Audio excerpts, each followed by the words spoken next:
Assalamualaikum warahmatullahi wabarakatuh. Perkenalkan, nama saya Maulana Sifatul Habibi dengan NIM 2330203039. Di sini saya akan membahas tentang konsep yang digunakan al-adil atau keadilan dalam pemerintahan Islam. Fenomena yang diangkat di sini yaitu dinasti politik dalam pilkada dan pemilu di Indonesia. Konsep al-adil atau keadilan dalam hukum tata negara Islam. Konsep al-adil atau keadilan dalam hukum tata negara Islam merupakan prinsip fundamental yang menjiwai seluruh struktur pemerintahan dan tata kelola kekuasaan dalam Islam. Konsep ini tidak hanya bersifat normatif, tetapi juga aplikatif dalam membentuk sistem pemerintahan yang adil dan bertanggung jawab kepada rakyat dan Tuhan. Dalam hukum tata negara Islam, al-adil atau keadilan adalah fondasi utama dalam pemerintahan. Allah Subhanahu wa taala berfirman dalam Quran surat An-Nahl ayat 90 yang artinya, sesungguhnya Allah menyuruh atau kamu berlaku adil dan berbuat ihsan atau kebaikan. Dalam konteks ketatanegaraan, keadilan berarti pemerintahan harus tidak berat sebelah atau nepotistik, memberi kesempatan yang adil kepada semua warga negara, melindungi hak-hak rakyat dari penyalahgunaan kekuasaan. Pemimpin dalam Islam diamanahi untuk menjadi pelayan umat, bukan penguasa atas umat. Yang kedua itu fenomena. Fenomena di sini meraknya dinasti politik di Indonesia merupakan isu yang semakin mendapat perhatian publik, terutama setelah reformasi dan pelaksanaan pemilihan langsung di berbagai tingkat pemerintahan. Dinasti politik terjadi ketika jabatan politik diwariskan atau dipegang oleh individu yang masih memiliki hubungan kekerabatan dengan pejabat sebelumnya, baik secara langsung atau anak istri saudara maupun tidak langsung.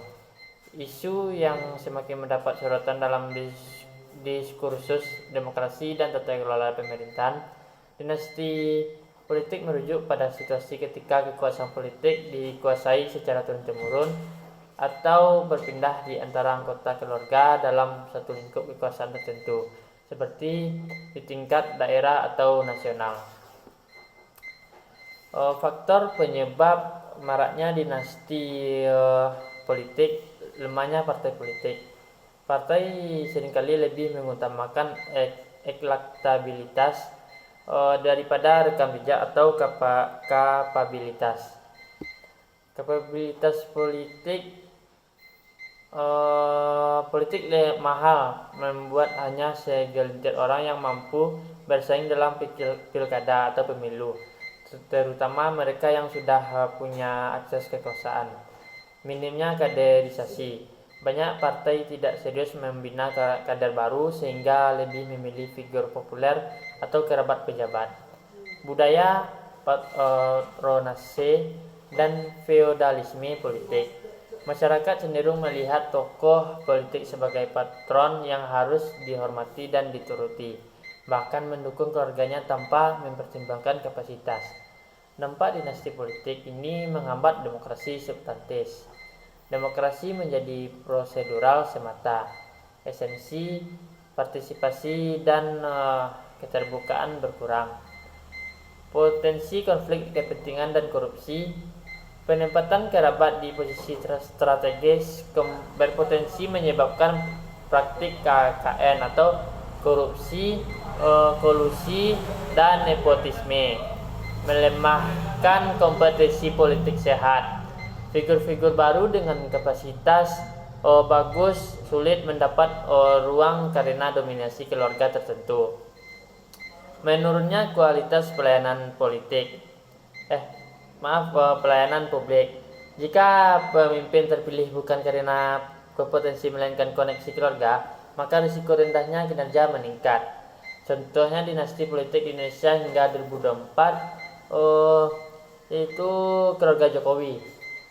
Gibran Rakabuming atau putra Jokowi sebagai wali kota Solo dan cawapres 2024. Bobi Nasution atau menantu sebagai wali kota Medan. Keluarga Ratu Atut Banten salah satu contoh paling dikenal dalam pembahasan dinasti politik daerah. Keluarga Syahrul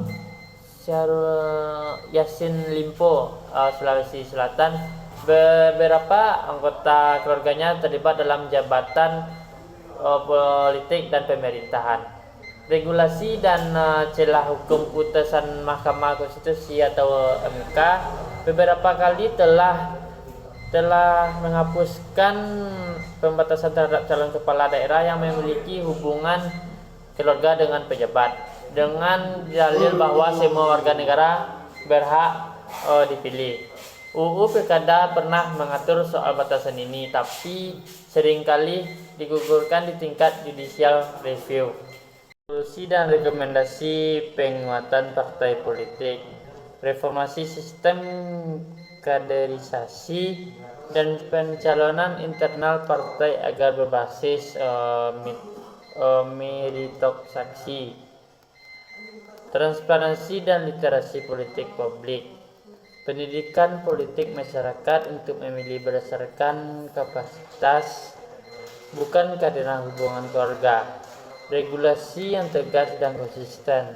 Revisi UU Pemilu atau Pilkada agar pada batasan akuntabel terhadap praktik nepotisme tanpa melanggar HAM.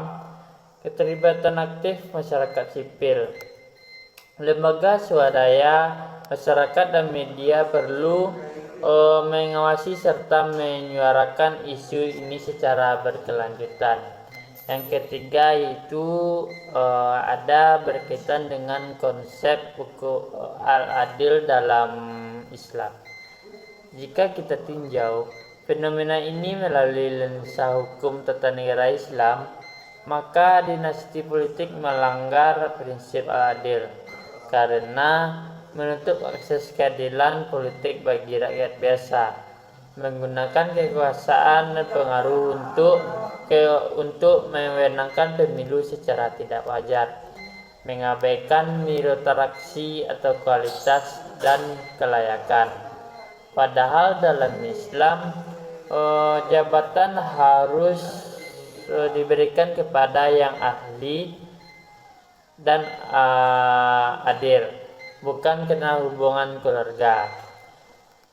Rasulullah SAW bahkan pernah menolak permintaan dari kerabatnya sendiri, yaitu Bani Hashim, untuk mendapat jabatan hanya karena nasab. Yang keempat itu ada argumentasi konstitusional dan dusturiyah. Dalam pandangan hukum tata negara Islam, dustur sabitah secara harfiah berarti konstitusi yang tetap atau prinsip dasar yang tidak berubah. Dalam konteks pemikiran politik Islam dalam hukum tata negara Islam, dustur tasbitah merujuk pada prinsip-prinsip dasar syariat Islam yang menjadi fondasi permanen dalam penyelenggaraan pemerintahan Islam yang tidak boleh diubah oleh siapapun, termasuk penguasa. Prinsip ini tetap bahwa kekuasaan harus adil dan tidak diwariskan. Semua warga negara punya hak yang sama dalam politik. Selanjutnya yaitu dustur sabitah, hukum yang bisa menyesuaikan zaman seperti aturan pemilu, harus tetap menjamin keadilan dan transparansi. Dinasti politik ini melanggar nilai tetap Islam karena menjadikan kekuasaan sebagai warisan keluarga. Ini adalah bentuk kezaliman struktural. Baik. hanya itu saja yang dapat saya sampaikan. Assalamualaikum warahmatullahi wabarakatuh.